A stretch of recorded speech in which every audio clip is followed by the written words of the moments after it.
where big data beats your worries.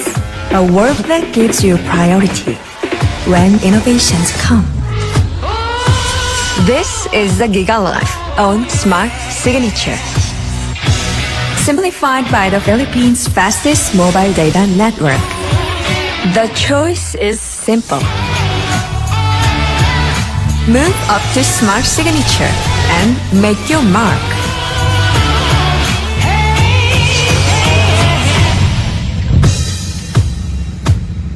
How do I know it's meant to be? Simple, smart ako.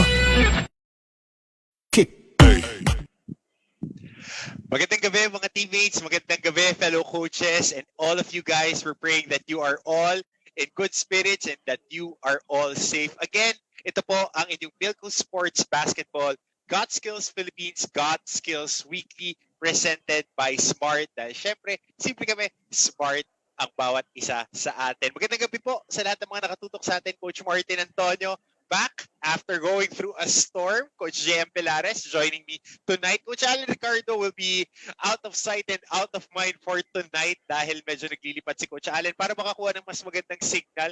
Care of Boss Emma Kipo sa Smart. So Coach JM, kumusta ka?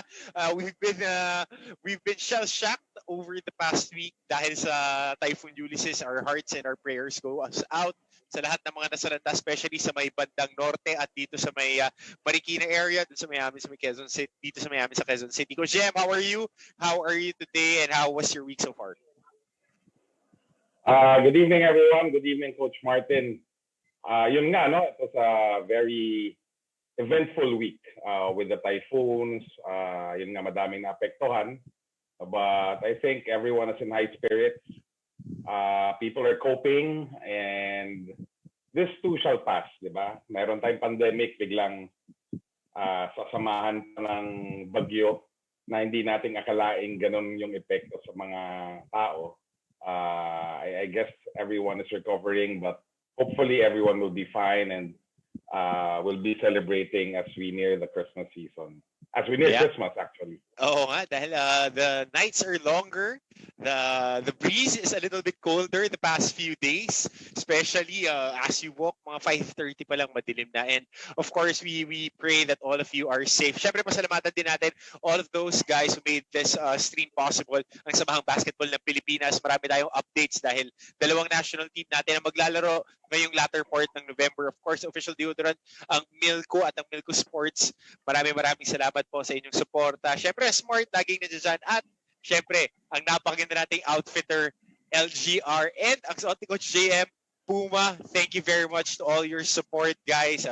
My love and our love is all for you. LGR, our friends, official outfitter of the Got Skills Philippines League. Clyde, panlinis ng sapatos, of course, a local brand for us. Thank you, Clyde. We've been partners for so long and keeping us tip-top. And kumbaga smoothing nung panahon mo, Coach JM. And syempre, vitamin boost. Ating official vitamin drink and water partners. Maraming salamat po for all of you guys. So, puntahan na natin agad ang ating updates because today we would be having a guest co-host. Last week, I missed, just like my college career, I missed playing for Coach Louie Alas in the PBL. Hindi ako nakasama last week. He was our guest co-host. Later on, we would be having a guy very special kay Coach JM and to myself. Maya-maya lang yan, makikita natin on the stream. Sasabahan niya tayo at makikipagpalitan sa atin ng konting mga ideas regarding ito nga, pinanonood natin ngayon. I think Coach JM is also tuned in the game of Ginebra and Meralco. Ginebra leading very big on the start of the fourth quarter. Kanina nanalo ang Tong and Tex, Tropang Giga kontra sa Phoenix LPG. Ang ganda ng laban. And hanggang sa dulo, may pagkakataon bang itabla ni Hefty Lefty. Sayang, nagpintisan yung free throw. But then again, Jason Castro performing at the tip-top shape. Parang hindi kami magkabatch. Parang hindi tumatanda. Interview ni Selena kanina, Coach. Marami itong nararamdaman. Pero pag naglalaro na, nakakalimutan. Coach JM, I want to throw this question to you because we're both staunch supporters of collegiate sports. The past week, naglabas ng statement ang UAAP regarding semi-pro leagues kasi wala tayong mga news ngayon about the about the collegiate scene dahil everything is on hold, everything is on a Yeah. bubble training, Zoom training. Naglabas sila na ang MPBL and other commercial leagues are pro leagues as well as the PVL and the PSL. Coach, naglabas sila season 86, hindi na raw pwede maglaro ang mga collegiate players provided that they get a, sabi ni Commissioner Baham Mitra, a provisional license, but I don't know if both school leagues will honor it. How will this affect the development and the recruitment of players going into schools? Well, number one, it's big news, no? Kasi ever since a lot of the college players during their off season in these commercial leagues, diba? Mhm. From the PADL days to the PBL days, now the D League. So usually, ang requirement lang yata before is at least the collegiate players played 2 years. Yes, for the UAAP, it's 2 years. In the NCAA, it's Yeah, 3 years, and then nitrinim nila to 1 year. So yes, it definitely helps their development because they play against older guys. Some are ex-pros. Pero with this new ruling, it might have an effect on their development. But the thing is, at least everybody will be on the same boat. Walang makakalamang. Because if this is the rule that will be applied to all amateurs, especially those who are in the collegiate level, then, kumaga, walang nakakalamang ng development because Pero some is playing outside. Ang curious na part of that conversation is if it's an individual who goes to these leagues, the commercial leagues, but if it's the team and they have a partner, let's say for example, Smart is partnering with San Beda and Ateneo and they want to participate Pwede as pa an rin yung SC, ganon. pwede. Yun yung sinasabi nila. I think that's the loophole in the conversation. I'm not sure about the semantics of it and the whole the whole finer details of that conversation. Pero for the most part, yun din kasi yung naging I experienced it with San Beda with Negros Navigation when we played sa PBL, nagpartner ang school and we were considered as student athletes because it's just a summer league for us.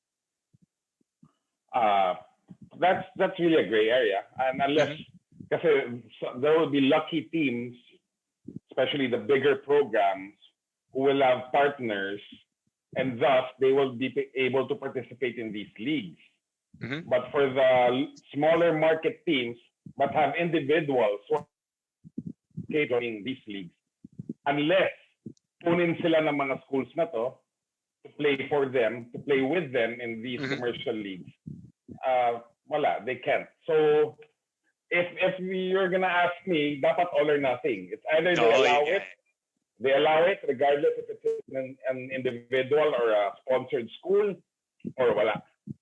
Kasi ganyan yan ever since time immemorial Ako ang mga inabutan ko na is ICTSI Lasal, Ateneo with yung Happy, may Happy Ateneo pa After ng Happy, there was this Pioneer Insurance was the partner of Ateneo in the BBL. I think it was Enrico, Westy, sila yung mga inabutan ko But the older batches may mga players, like alam ko sila Enrico, kasama nila si Celino Cruz from SU.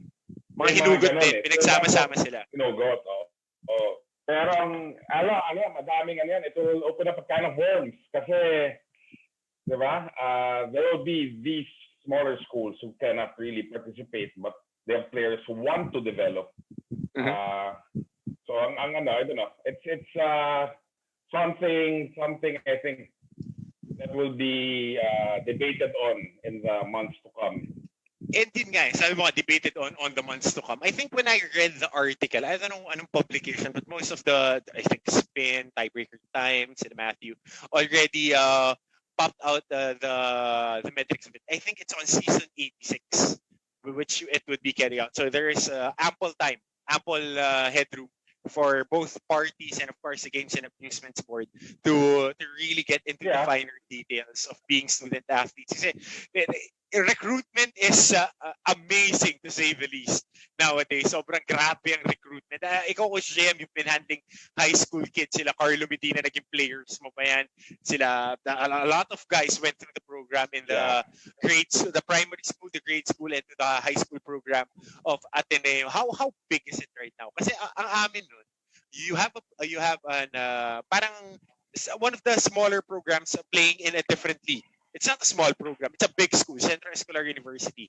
They have a collegiate team, and they have a PBA D-League team, and then they also have coaches in the MPBL that they can get their players into the pipeline. This is their progression. This is the things that you would be doing. I mean, with Ateneo, you had the Ateneo program from grade school to high school, and then the MVP groups in the D League. When it was my playing years, it was NLEX in the D League. After NLEX, umakit sila ng PBA. You have other partner teams. I think Maynila has a team, and other squads in the D League. And then that's the pipeline that you have. I think it would be very beneficial, di ba? Pagka ganun yung nangyari for the recruitment na may pupuntahan at paglalagyan ka ng players may eventually. Oh yeah, it is. It is. But it will be, I think, unfair also to other programs who do not have those big backers, who do not have those corporate partners. So I don't know if it's fair, pero that's the way it is, diba? For the bigger schools, the bigger programs, from grade school, high school, college, all the way to the amateur, to the semi-pros and the pro leagues, everybody knows that there's a partner, diba? Pero for the others, they don't. So it's advantage, of course, for the bigger schools, but in a way, a disadvantage for the others. Okay, like we all know, La Salle, Ateneo, meron yan papuntang all the way until the pro leagues. May teams sila parang ganun. Ang dating, not of course, it's not really a team, but the backers are the same. Well, totoo. As the great Randy Moss said, straight cash, homie. Yun lang yung kailangan nila gawin. If you have backers, if you have funding, we've seen it time and again, the schools that are really successful in having that basketball program. Important is the alumni support, through the recruitment, through the crowd, the school support, and of course, financial backing. Kasi ang hirap niyan, Coach. Pagka wala kang, ako, nakita ko yan with San Beda when I was recruited. Laging ang biroan namin, lalo na nung nag-erupt yung conversation about players transferring throughout the pandemic. Ang daming older players, my batches, Bo Belga, were saying that it was a pride for them. It was a pride for them to really get into a school. Yung iba, ang biroan namin, extra rice lang yung in-offer, additional ulap lang, practice jersey. I mean, the simple things. Because it was a different generation. It was a different playing field. But right now, with the advent of social media, with the advent of player managers having a say on the way that they market themselves, ang laking bagay. Kasi if you can make 100 pesos out of your imagery likeness, if you can make endorsements through your partnership, and wala tayong clear rules about it in the collegiate scene. Correct me if I'm wrong, Coach. You've been entrenched in marketing and in sports marketing for the longest time. Wala tayong governing body regarding sponsorships. You could partner with athletes, you could see them as long as you don't pay them. They have their amateur status, correct? Yeah. Pero it's true, parang wala talagang walang bylaws regarding sports marketing and these athletes. But siguro this is where the team managers come in, even the player agents come in, maybe the school officials. So at least, kasi syempre, we're talking about college students who are not really earning yet. But then again, when these sponsorships come in, they're offered with, of course, money. Then sometimes dun sila na nasisilaw. Pero wala tayong wala tayong rules regarding it, di ba? Kasi ako, pagkakaintindi ko, strict as the NBA. Yeah, tsaka sa NCAA, di ba? US NCAA. I mean, it's comparing apples to oranges. So the difference is day and night between the way that we carry on our leagues from different places. Of course, the gold standard is the USNCAA, but pagdating dito sa atin, ako I've seen it. I had teammates who were under a bigger brand. Ako, I was fortunate to be partnered with you guys, with Boss Goody for some time, kami nila JR with the San Beda. But for the most part, the money is in the collegiate players. Correct me if I'm wrong. The lifeblood of the lifeblood of the sports network that I was with was the collegiate sports. The collegiate sports that was running year round. So nandun yung viability ng market eh. And younger eyes would always want to emulate people that they watch, correct?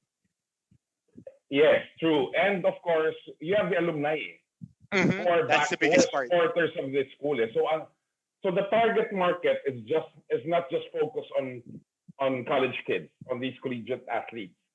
Diba? When you watch the UAAP, when you watch the NCAA, maybe siguro more than half of the paying audience, or more than half of those who watch are alumni, are people who are, some are senior citizens, some are, diba? Sila yung so these are also the target markets of these brands. That's why the college scene in the Philippines is really lucrative. Plus, when we deal with student athletes naman, like what we do, if they are considered minors or below 21, the contract is actually signed off by their parents, by their parents or guardians. So if, let's say, you have a college kid who's only 20 years old, but even though he's in his third or fourth year in college already, ang pipirma ng kontrata nun, on behalf of the kid, will be the parents or the guardian. No, exactly. Yun yung check and balance nun, at least to protect them. Kasi once they're 21, they can sign on their own already. And it goes back to the conversation of being part of a commercial league. Ako, coaches, alam ko all of you guys are really adamant about moving in the coaching ranks, building your programs. But this is a very important and integral part because it is something that you aspire. Players aspire to be competing at the highest level. Hindi ka naman pwedeng mag-PBA lang. Yun yung naiintindihan ko ng grade school eh.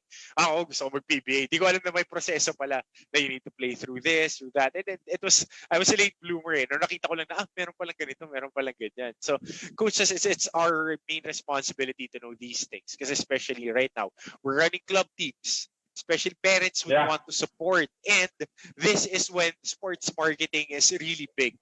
Youth leagues, the AAU in the States, malaking partnerships yan with brands. Dito sa atin, there are certain brands that partner up with club teams, giving you better rates, giving you discounts. And Coach Allen has been doing it for quite some time now for apparel. They just want you to be on the patch of their uniforms, and you would be playing in the sponsored tournament. It's those things. Eh. It might be an avenue that you want to look into. Might be able to give you an opportunity to recruit more kids to help the program. Tama ba, Coach GM? Yeah. The good thing with these programs, with specifically like gut skills, they have different tournament formats. Eh. Merong school-based and club-based. There are a lot of basketball athletes in the Philippines, diba? But unfortunately, not everyone can make it to the varsity level.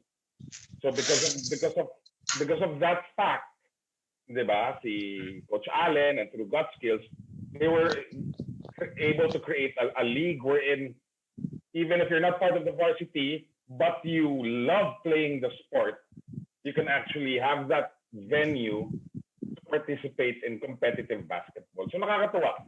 And it has really, received positive reviews. A lot of the kids, even though naman we know that they will not be professional athletes in the future, it has a lot of positive impact on them that they will carry on as they venture into life. Kumbaga, even as an employee, as a corporate guy, as a businessman, because of that basketball experience, whether it be in a varsity or club level, yung naiba, yung perspective mo of hard work, discipline, everything is honed and hopefully it translates to a better person. So yan yung beauty ng ganitong mga tournaments and setups. Not just here. Of course, Got Skills is there, but everywhere. Different sports. Meron dyan football, may volleyball, swimming clubs, swimming teams, etc. And yeah, to jump off that idea, sports knocks the sense into your young kids. So let them participate in the sports. And we reach through our halftime break natin matatawag. When we come back, I want to introduce you to a guy who knocks some sense in my life. Diyan lamang po kayo, magbabalik again yung God Skills Weekly.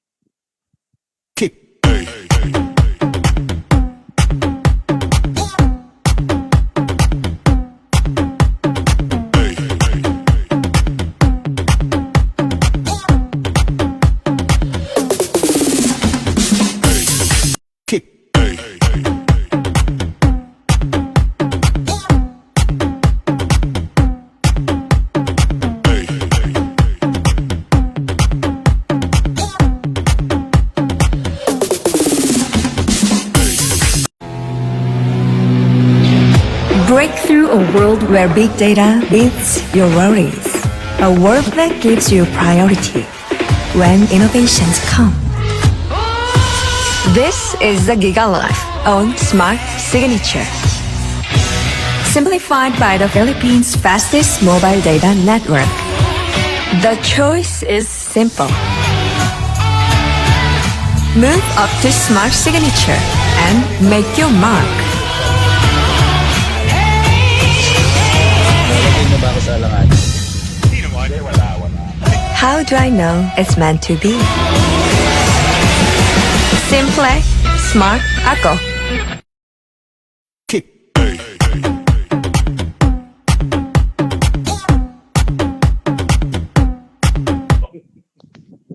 So yeah, we're back here on your God Skills Weekly, your weekly dose of basketball news brought to you by, of course, by Milko Sports and, of course, God Skills Philippines. And tonight, since we're missing a third wheel, syempre mapasalamatan natin sa mga basketball ng Pilipinas, Milko, Spalding, LGR, Clyde, Vitamin Boost, Puma, at syempre ang Smart.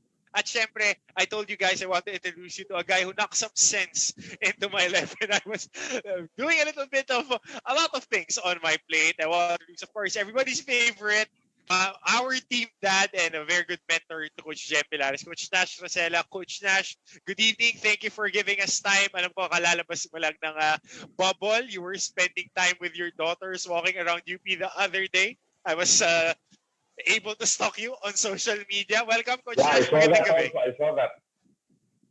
Hello. Good evening sa inyo. Kuya JM, tsaka Kuya Martin. Pinaka-senior. Coach, malapit ka na mag-birthday. How are you? How is the coffee treating you outside of the PBA bubble? Huli tayo nag-usap. It was, I think, after your second win. Tayo nila Zan, off the record. We were chatting, catching up. And then now, being back to normal. We were very impressed with the way Blackwater played. You made quite an impression. But, kinapos ng bandang dulo. And a very solid foundation in the coming conferences. Kapos. Banderang kapos. Okay Actually, lang. hindi nga nasimulan itaas eh. Hindi. Binaba na agad. Ako, if I may comment on Blackwater, diba? They really had a strong start. Pero because of things that happened in the bubble, and siguro the most unfortunate team there was Blackwater because of the schedule eh. Parang they played the less games compared to other teams, and when the PBA resumed, they had to play 6 games in 9 days. So parang intercolor on the thing, Coach. So how did you motivate, or how did you address the players, considering it was really a tough task playing 6 games in 9 days? Well, to tell you honestly, hindi talaga madali. Siyempre, hindi naman ako magsisinungaling sa inyo. Hindi talaga madali, and I was actually running out of ways to motivate the team. Sabi ko nga, parang everyday, kilala niyo naman ako eh, everyday I try to share something positive, share something about life, di ba, mga experiences. Sabi ko nga dun sa team, parang nauubusan na ako panay life lessons. Nauubusan na ako ng life lessons kasi everyday magkakasama kami. So, but well, nakakatuwa lang because through it all, hindi naman bumigay yung team. At least you could see it that in their eyes that they were really trying. Yeah, What was the most difficult part, Coach? I mean, with the 6 days, 6 games in 9 days, mentally it was fatiguing, motivation, it was syempre, it flees, it comes and goes. Pero, I mean, with the way that you built the team, a lot of your players, mga nakasama natin in FEU was part of the squad. Was it something that you leaned on during those times? Kasi ayoko na kayo tanungin ng mga canned questions sa tinatanong nila eh. Hindi, nakatulong ba yun sa pag-adjust ninyo? Kasi maraming players yung mas pamilyar sa tinatakbo ninyong sistema. Well, siguro to begin with, siguro the first point na pwede ko i-share is that talking about the 6 in 9, we call our team 6 in 9 dahil nga 6 games in 9 days. Actually, dalawa kami ng rain or shine ang naka-experience nun. So, kumbaga in 9 days, may dalawa kaming back-to-back games. And nung nag-uusap nga kami ni Coach Caloy, sabi ko, mahirap tong pagdadaanan natin. But the only difference is that when we resume, nakapuhunan ka na because at that time, si Rain or Shine was, I think, 4-1 and we were 2-3. So that really made it doubly hard for us kasi alam mo na naghahabol kami sa games. Tapos all of a sudden, you play a very tight schedule. Mahirap talaga. And when we started, the 6 games, nag-back-to-back agad kami with San Miguel and Meralco.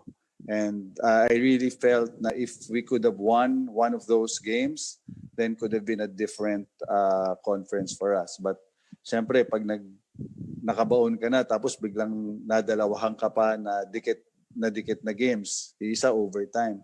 Talagang medyo mas lalo kang nalulubog eh. Yeah, actually, the San Miguel game that went into overtime, sayang talaga yun. Andun na eh. Andun na finishing kick eh. 10 o'clock ng umaga eh. Kala ko Father Martins yung pinanonood ko eh. Yung sabi nga namin, eh. Sabi nga namin sa team, mag-take advantage tayo. Ang San Miguel hindi sanay gumigising ng maaga tsaka ayaw nila ng maagang games. Kami, because the PBA gave us a lot of 6 a.m. practices, medyo nasanay na kami. Kung hindi 6 a.m. ang practice, 8 a.m. practice. So sabi namin, dapat maging advantage itong 10 a.m. game. And true enough, medyo tulog-tulog pa si San Miguel during that morning when we played them. Kaya nakadikit naman kami sa kanila. Kaso nagising nung third quarter, Coach eh. That's Coach Nash Racela looking at the positives in even the smallest of things just to really motivate the squad. Coach, how difficult was it? Hindi naman difficult eh. How challenging was it? Kasi kayo, innately you're a scout. You love watching film. You love breaking down opponents' tendencies. And then you've been doing it for a handful of years. Pero ngayon, it presents you a different challenge na you're in a bubble. Your games were really condensed schedule. Sabi mo nga, 2 back-to-back games. How was the scouting for it and how was the game preparation? Well, syempre ako tuloy-tuloy yung panonood ko, but what really made life easier for me, well, not really easier kasi hindi nga madali, di ba, sabi natin, but it was our coaches that really helped me. Sila yung talagang laging nanonood, nag-edit, non-stop yan, napupuyat. You talk about Coach Gilbert, si Coach Ryan, Coach Benji, Coach Romel, si Coach Aris. So kami yung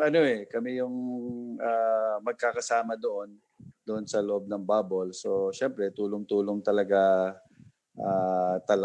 kami doon sa loob. So there were times we would meet, there were times we would do things individually. And ako rin, I really prefer doing things individually because I see things differently. So mas gusto ko yun. Nakikita ko lang na solo ako. And then after that, we we meet and talk. So ganun yung approach namin. As opposed to other teams, mas nakikita ko sila magkakasama palagi. Talk about Phoenix, palagi sila nandun sa lobby as a coaching staff. They even watch the games together.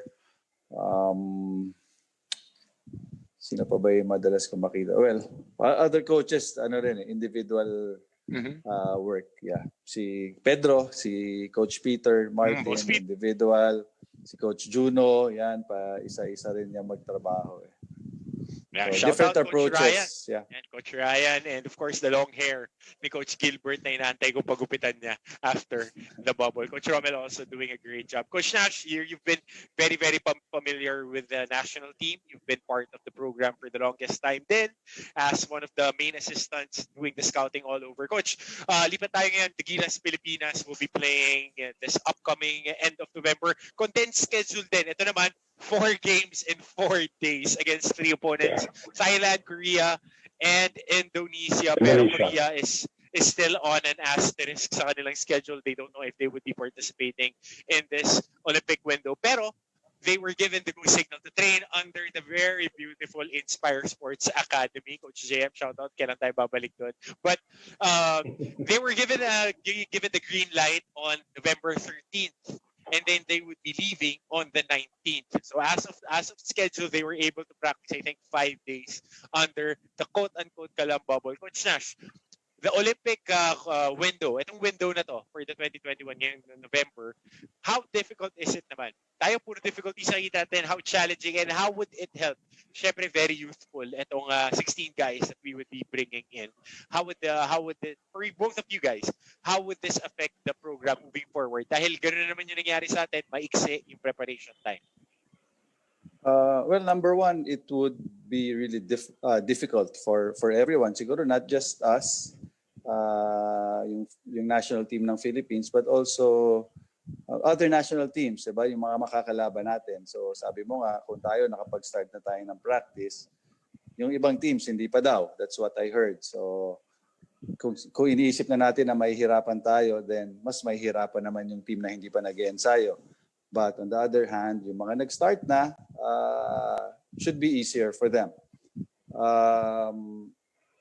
I don't think it's any different yung setup natin ngayon because that's how we approach our national teams.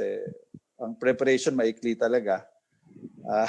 So it's not really a surprise for me na ganyan yung ginawa ngayon.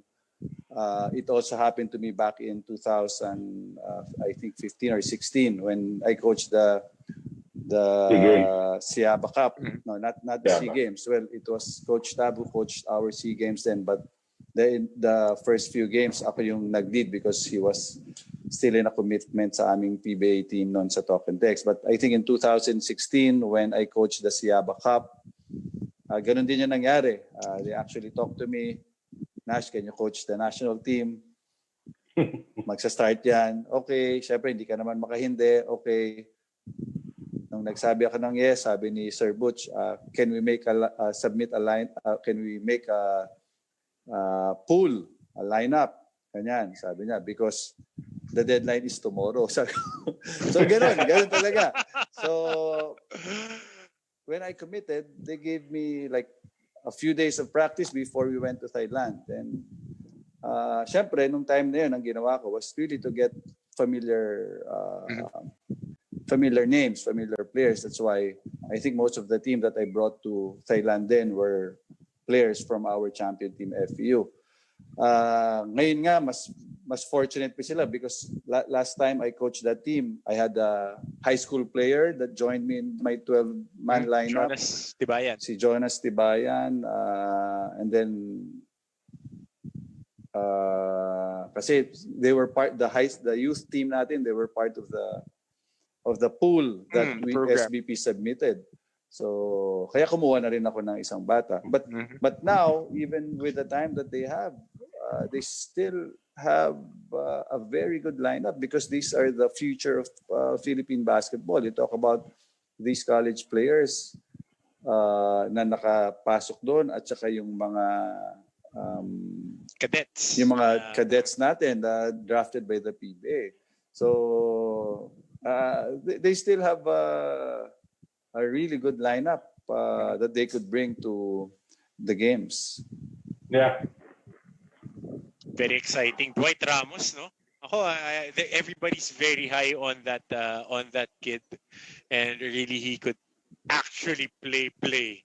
Very very impressive. And with this, and very familiar tayo, no, Coach Jem, sa mga makakalaban natin, kasi these are Southeast Asian countries, Thailand, Indonesia, na kabracket din natin under the SEA Games, which we won last year. I think it was last year, di ba? 2019 SEA Games. Parang last week lang kasi. 2019. And of course Korea, which is always a challenging part. So we'll see what would happen. 3x3, Coach Nash.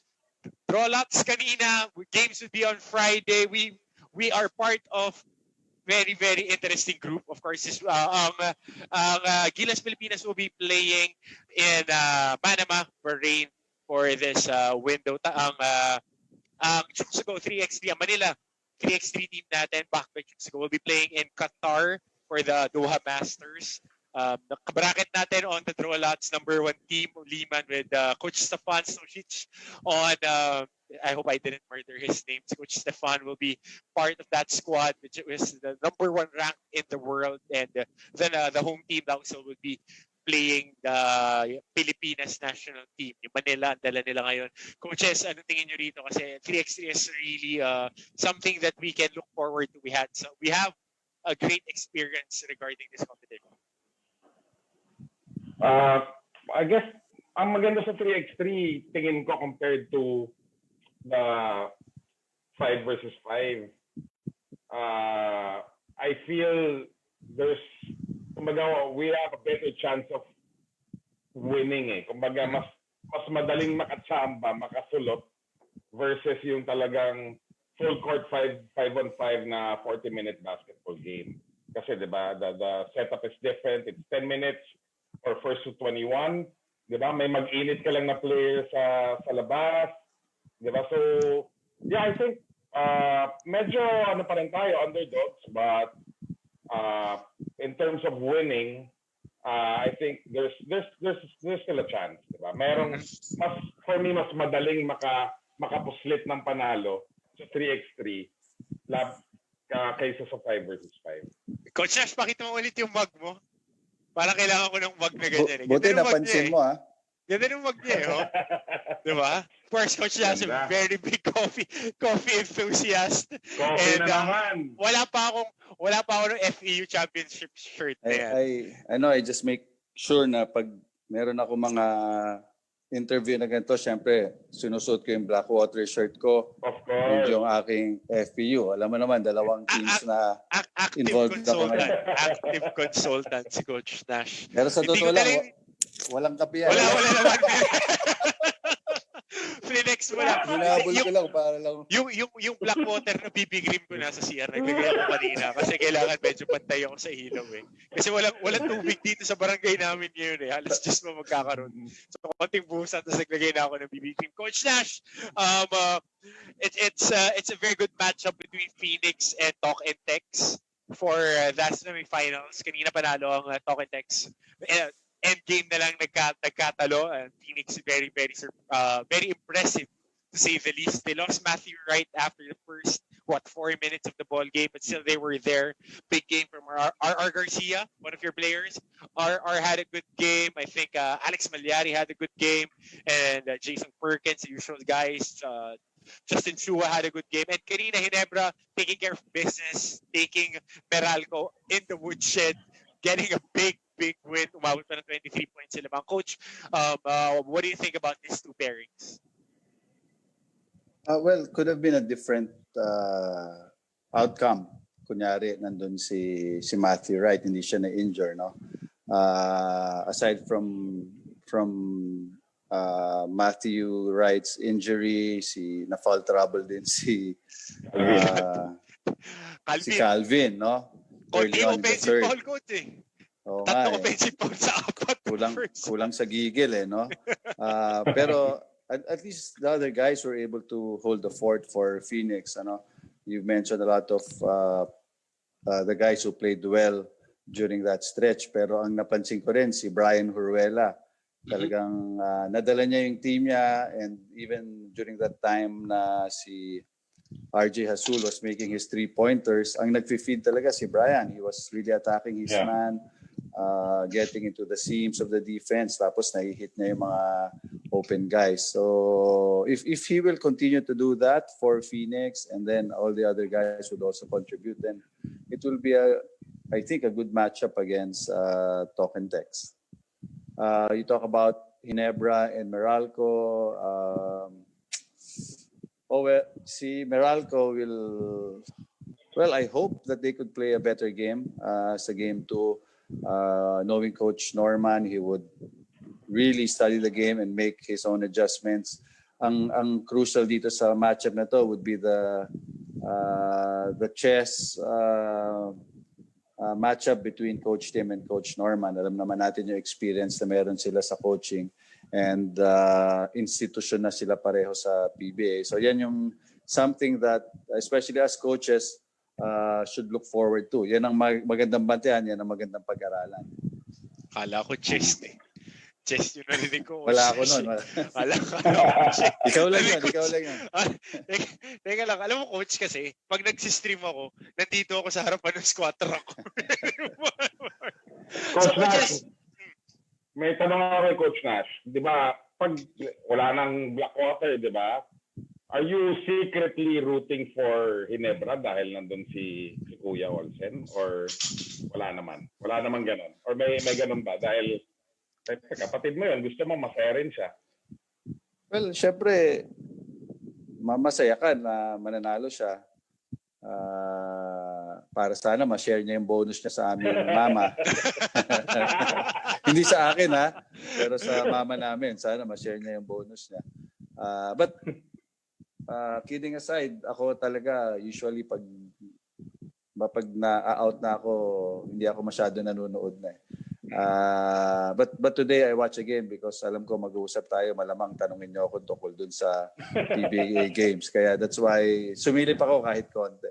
Tatanungin ka talaga namin ng tatanungin. Ito coach, another question. We were discussing this before you came in sa ating conversation. Coach, regarding the commercial leagues and collegiate players, nakita natin yung stand ng UAAP. You guys with FEU, a precursor to your championship run in the UAAP. You participated in the D-League and I think you won the championship. Syempre, meron kay veterano Kuya John Colina. Ewan ko ano yung bag ni John Colina doon. Baka illegal pick lang din.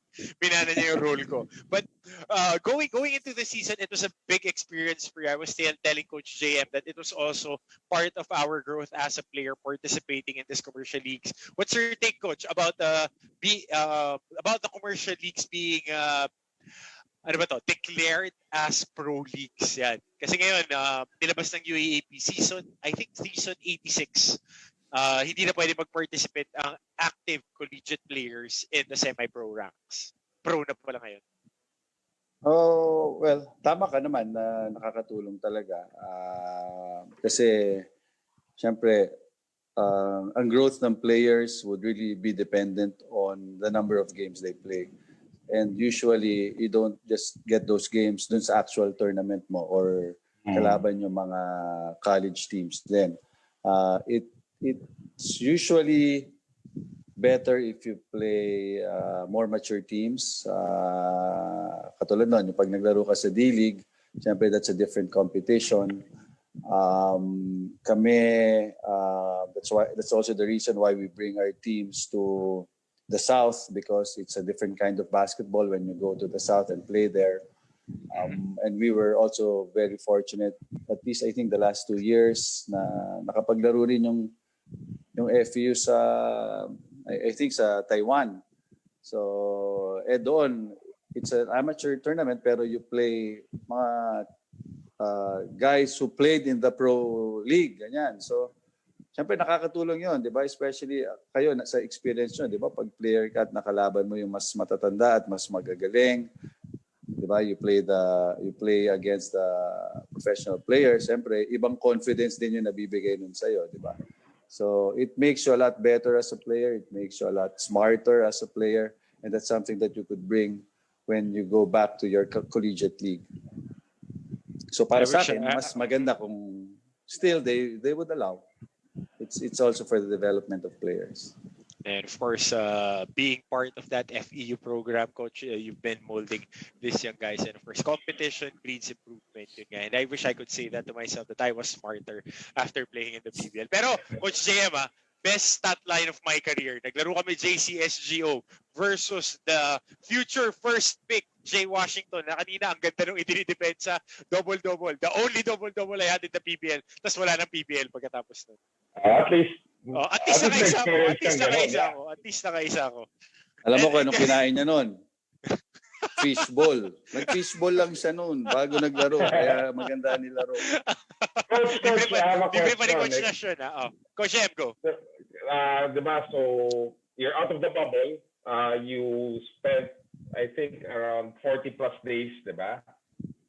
46 to be exact. 46 days in the bubble. So my first 123 cups of coffee to be exact. Naka-chronicle siya. Yeah, we see the updates daily sa Instagram stories ni Scout Nash. Coach, number one question.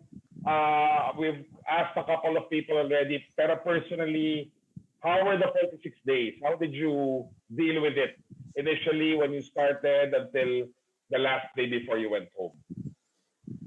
Siyempre, noong umpisa, may konting excitement kasi hindi mo alam kung ano yung pinapasok mo. But once nakapasok kami, ang unang sumalubong sa amin was a room quarantine for 2 to 3 days. So doon pa lang nakita na namin kung ano yung hinaharap namin sa loob ng bubble. So you don't get to go out of your room for a couple of days. Siyempre, hindi madali yon. Ang kaibigan mo lang really was your gadget. Di ba? So, tawag ka na lang FaceTime or Viber call or Messenger call kung sa pamilya at kung kani-kanino para to entertain yourself. Pero slowly, syempre naka-adjust din kami. Nakita namin what yung mga things that they would allow and what they would not allow. So, we made also our adjustments. Ang mahirap lang when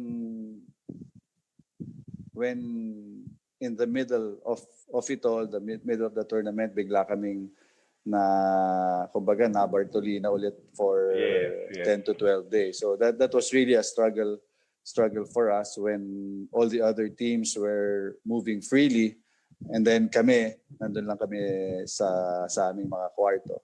So that really made it difficult for us.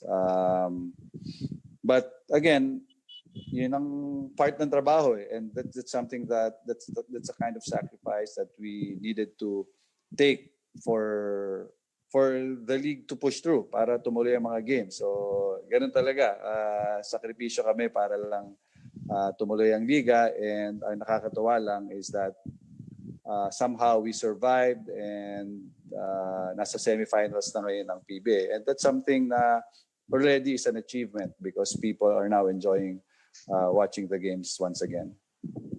Yeah, thank you. Next, wala pang balita regarding the next conference, Coach Nash, no? Wala pa? Wala pa. So again, everything is hanging. I'm sure after this bubble, mag-uusap-usap ulit sila kung ano yung mga schedule. Yeah, pero siguro ang challenge kasi it's usually the import-laden conference na di ba? But so I don't know how they will bring in imports now that we're in the pandemic. So yeah, considering the PBA, the next conference will resume with a similar format and possibly longer because we're hoping that Blackwater will advance to the playoffs. Mas ready ka na ba? Or iniisip mo pa lang na I'm gonna stay for mga 50 to 60 days, parang na-stress ka na? Or are you more ready and more excited because you've experienced something like this already? Syempre, moving forward, since may konti experience na kami about the bubble, so if by next year the setup would still be the same, then we will be a little more confident, we will be a little more prepared kung paano mabubuhay sa bubble. But of course, we're hoping that things would normalize by next year. And kung sana hindi na nakabubble and they would allow us to play in Manila, di ba? So whatever kind of setup, as long as we're here in Manila and not playing in a bubble, then baka sana ganon yung mangyari. But again, whatever the setup would be, ang importante lang is we prepare ourselves. I talked already to some of the guys and sabi nga namin na ang crucial would not be the January and February when we prepare for the, let's say, a March tournament, but ang pinaka-crucial would be the December, yung puhunan natin ngayon habang nagpapahinga lahat ng tao, anong klaseng trabaho ang ginagawa natin, and that would be crucial so that we could bring it to January and February. Ganda. Pukpok. Kumakain. Pasko na eh. Yun na nga eh. Yung mga pinakamahirap ipagpag kung kinain mo sa Pasko. Number 1 rule yan yung January practices. Kasi alam mo, pagka si Coach Eric nagpa-ensayo, si Coach Nash hindi na yan pag January eh. Pag si Coach Eric na yung nagpapatakbo, bang klase. But Coach Nash, another question. What's in it for Blackwater in the near future? What are your plans? Sino mga pick up nyo? And I think hopefully Mauricio would be healthier in the upcoming conference. He was a big factor, and I was able to work out with them in one of the gyms bago practices nyo.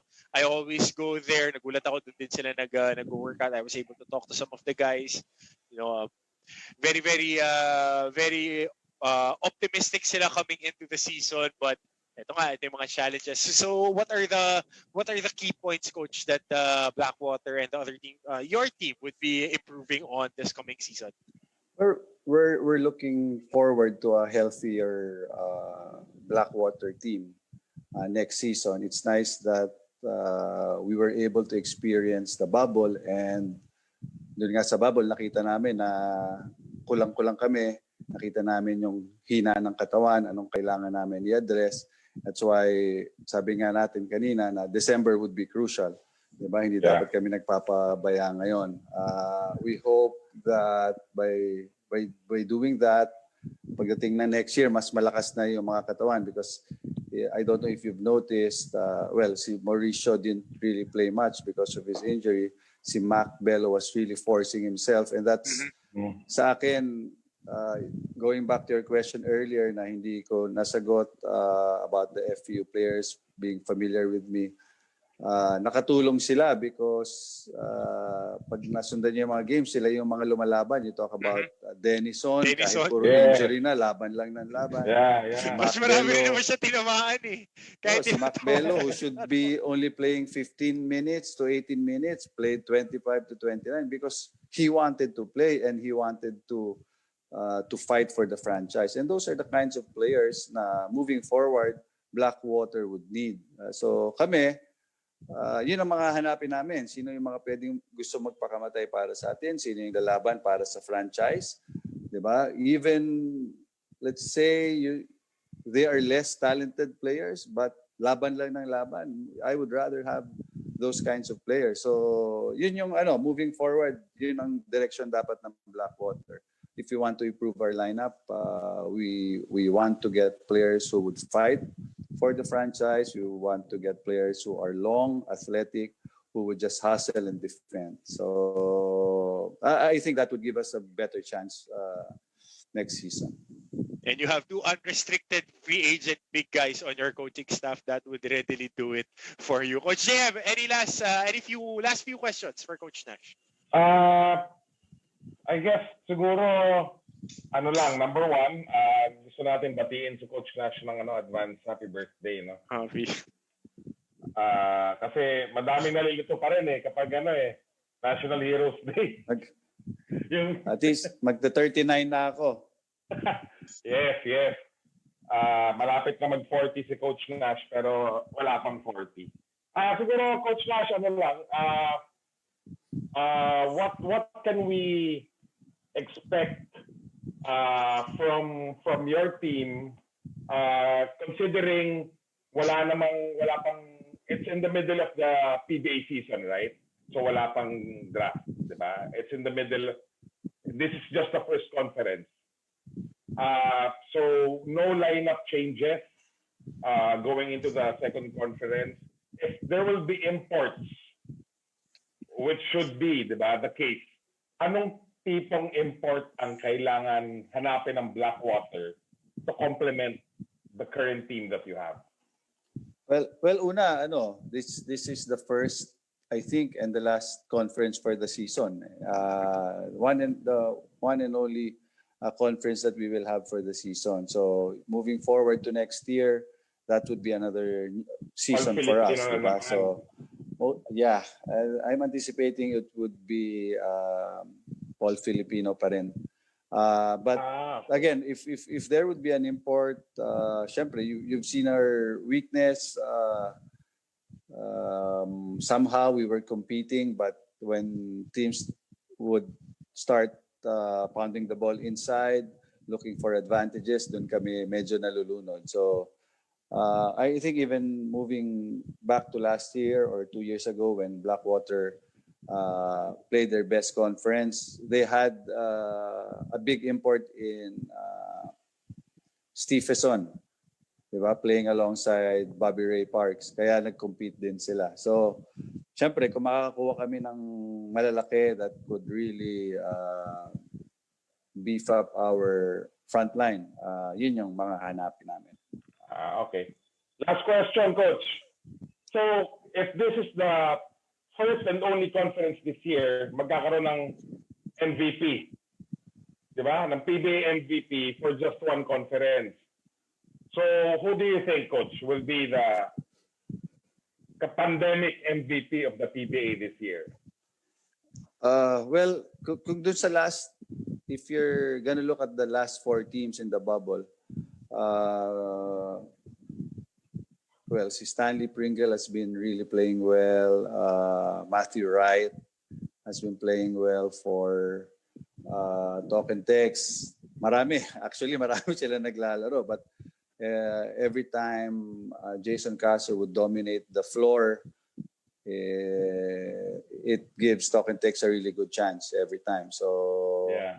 Yun siguro. Baka kung akong pipili, baka isa dun sa tatlo. Talk about Meralco, it's more of a team effort. Tulong-tulong sila. You can't really... Though Sinusam has been dominating the game for them, it's more of a team game for Meralco. Yeah. Baka si Jason finally mag-MVP na. Oo nga, no? Pwede. Mm-hmm. Yeah. Pwede. If they could go all the way, why not? Mukha nga. Yeah. Pero okay, plus-minus MVP, Jay Washington. Yes, ang galing dumipensa sa pick and roll. Hindi tumatanda, and money on that corner three. Coach Nash, we'd like to thank you for your time tonight. I know the girls are excited to spend more time with you and to tutor them ngayong classes. You stay safe, Coach, as well as you, Coach JM. Stay safe. Yeah. And always be at the pink of health. Coach Nash, parting words for all the Blackwater and FEU fans.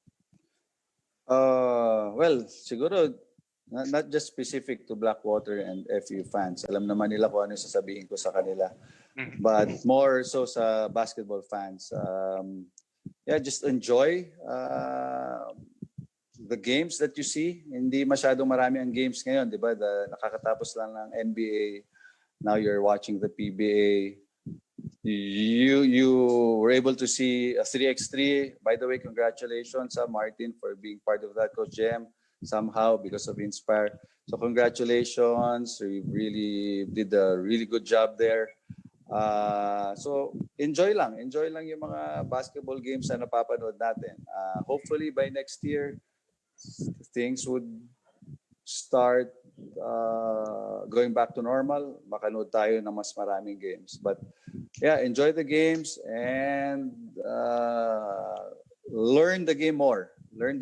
Wag lang parang fan, but understand the game and learn it more. And there you have it, of course, Coach Nash Racela, thank you. Coach Nash, Coach JM, thank you. And before anything else, before we leave you, I want to give you small wisdom. In a game, you only have less than 2 minutes holding that basketball. If you do the math, that guy holding the FEU tumbler explained it to me. Less than 2 minutes in a ball game, what would you do with the other 38? That's how you prepare. That's how you do it for your teammates. Para kay Coach JM Pilares, kay Coach Nash Racela, ako po si Coach Martin Antonio, muli nagpapasalamat sa lahat ng tumutok sa atin dito sa God Skills Weekly. Sa susunod na linggo, hopefully Coach Allen nakalipat na at mas maganda ang kanyang internet connection. My virtual salute, virtual hugs, and all my love to all of you coaches, all of you fans. Ito po ang inyong God Skills Weekly. Of course, brought to you by Milku Sports, Basketball, and God Skills Philippines. Maraming salamat po. Stay safe, stay healthy. We all love you. God bless. Bye, coaches. Thank you. Thank you, Coach Nash and Coach JM. Kick.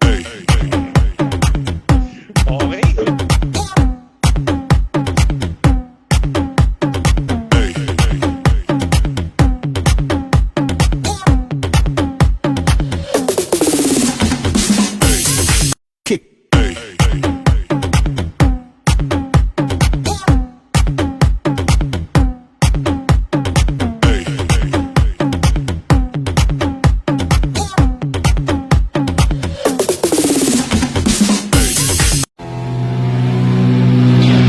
Break through a world where big data beats your worries.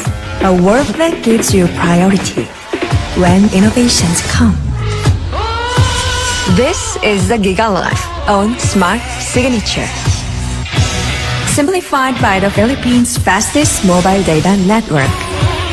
The choice is simple. Move up to Smart Signature and make your mark.